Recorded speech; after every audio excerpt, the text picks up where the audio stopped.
Dans la dispensation de l'Ancien Testament, il y en a eu peu qui ont connu plus profondément la signification de la croix que Joseph ne l'a connue. Oui, la croix a été plantée très profondément dans sa vie. Il a souffert dans une certaine mesure tout ce que le Seigneur Jésus a souffert plus tard. La suspicion de ses propres frères selon la chair, les préjugés, l'exclusion, la haine, la malice, la jalousie et le meurtre. Joseph est passé à travers tout cela, laissé pour compte parmi les morts, descendu dans une citerne comme un exécuté, jeté dans la tour de la prison et délaissé par les hommes, abandonné, chassé. Et il est dit, son âme entra dans les fers, psaume 105, 18. Pauvre Joseph. Et il ne connaissait pas le pourquoi de tout cela, il ne savait pas ce qui allait arriver. Il n'avait pas connaissance de toutes les gloires qui devaient suivre. Il a tout enduré dans une solitude totale, et si la croix signifie une chose plus qu'une autre, c'est là où on le ressent le plus.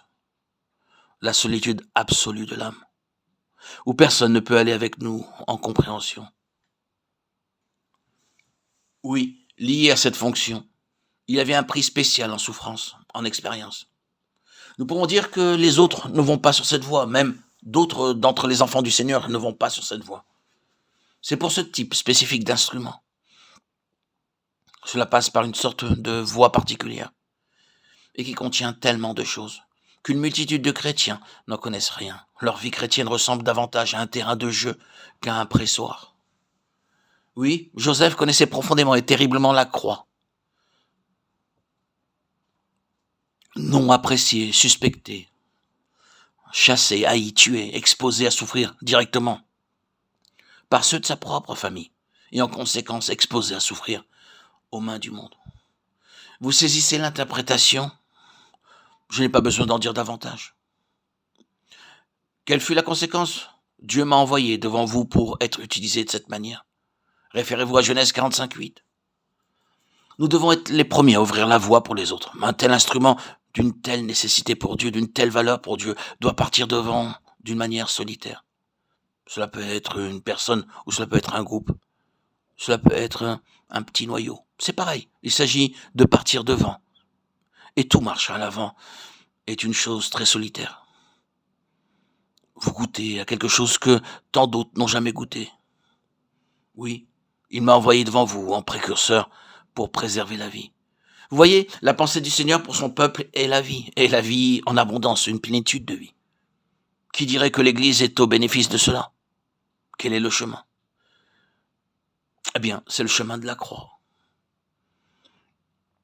Je ne veux pas terminer sur cette note, bien que bien évidemment ce soit le vif du sujet, que c'est le chemin de la croix et que vous ne pouvez pas l'éviter.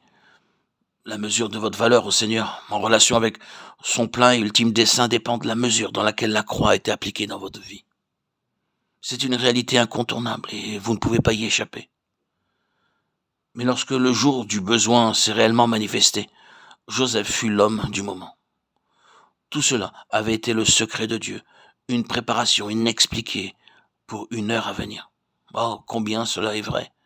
Combien cela est vrai comme cela ne l'a jamais été. Combien cela est vrai aujourd'hui. Il y a un cher homme de Dieu en Chine qui aujourd'hui croupit en prison.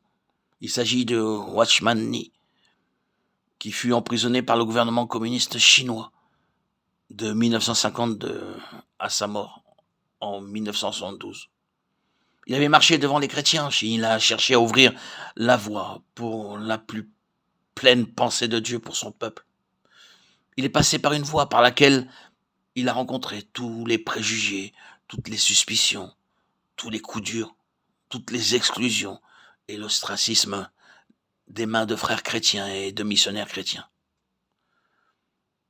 Le jour du débordement est arrivé, le communisme est entré, s'est répandu comme un terrible fléau sur le pays et tous les missionnaires ont dû partir et tout remettre à cet homme. Il est la clé de la situation.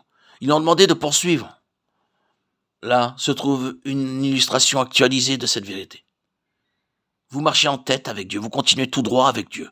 Vous acceptez ce qu'il en coûte d'avancer ainsi avec Dieu. Et un temps viendra où vous, par la grâce de Dieu, ayant été minutieusement crucifié et traité au sujet de votre propre nature et de vos ambitions, ayant été très humilié devant le Seigneur, Vous pouvez être la clé d'une grande situation, d'un besoin dont Dieu prévoit la venue. Voilà le message. Voilà la fonction d'un Joseph, et ce n'en est pas une petite, n'est-ce pas? Immense. Bien que Dieu nous donne la grâce de voir son besoin et le besoin de son peuple, d'accepter tout ce que la croix veut dire afin d'être dans une position disponible pour Dieu.